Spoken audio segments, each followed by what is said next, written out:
Savais-tu que la première université du monde se trouve en Afrique? C'est l'université Al-Azhar, au Caire, en Égypte, fondée il y a plus de 1000 ans, en l'an, et aussi l'université de Fès, au Maroc, créée en 859 par une femme savante nommée Fatima Al-Fihri. Ces lieux ont été des phares de savoir bien avant que les grandes écoles d'Europe n'existent. Le panafricanisme, c'est l'idée que tous les peuples d'Afrique et de la diaspora africaine sont unis par une histoire commune, des cultures riches et des découvertes scientifiques extraordinaires. Ce mouvement est né pour défendre la dignité des Africains et montrer au monde que l'Afrique est un continent de génie. Dans ce cours, nous allons explorer les grandes inventions et les savants africains, comme les mathématiciens qui ont inventé des systèmes de calcul bien avant l'ordinateur, les astronomes qui observaient les étoiles, et les médecins qui soignaient avec des plantes.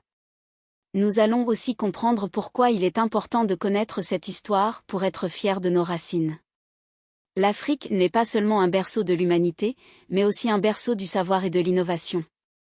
Alors, ouvre grand tes yeux et ton esprit, car nous partons pour un voyage dans le temps et dans l'intelligence africaine, CEP, les premières universités d'Afrique, des lieux de savoir exceptionnels.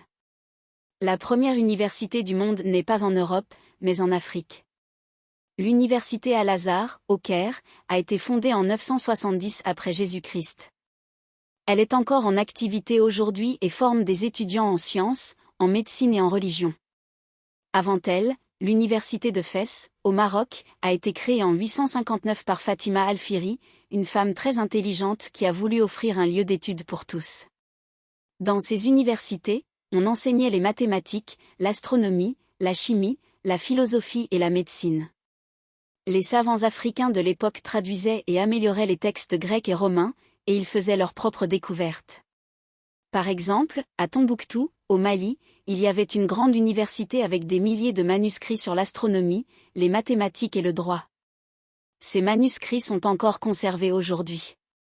Les étudiants venaient de toute l'Afrique et même d'Asie pour étudier.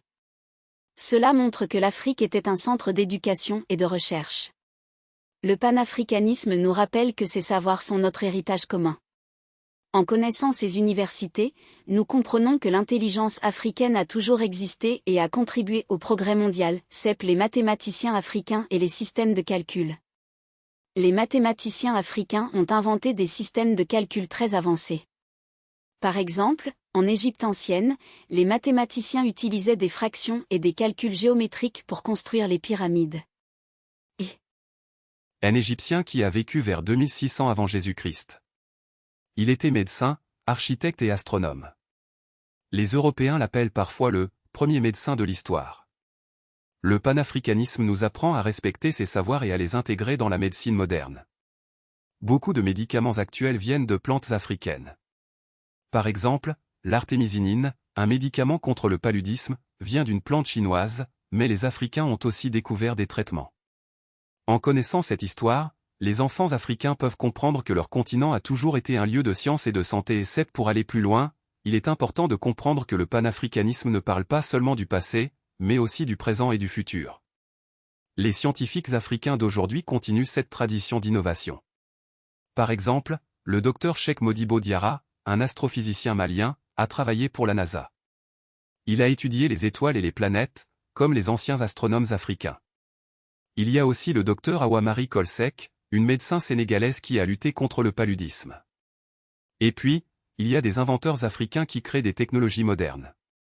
Par exemple, au Kenya, des jeunes ont inventé un drone pour livrer des médicaments dans les zones reculées. En Afrique du Sud, des scientifiques travaillent sur des énergies solaires pour éclairer les villages.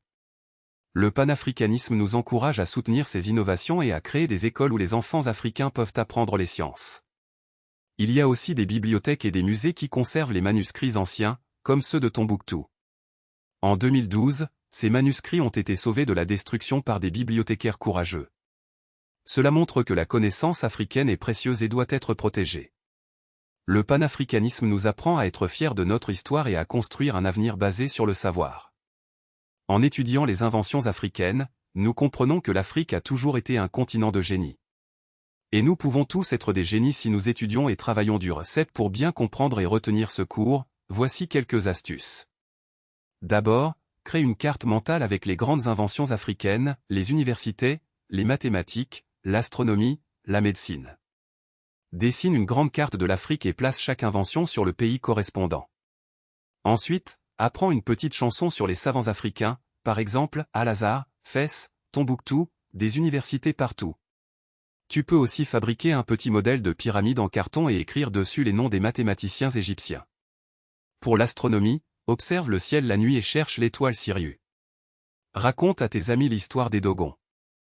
Enfin, n'oublie pas de lire des livres sur les inventeurs africains. Plus tu apprends, plus tu seras fier.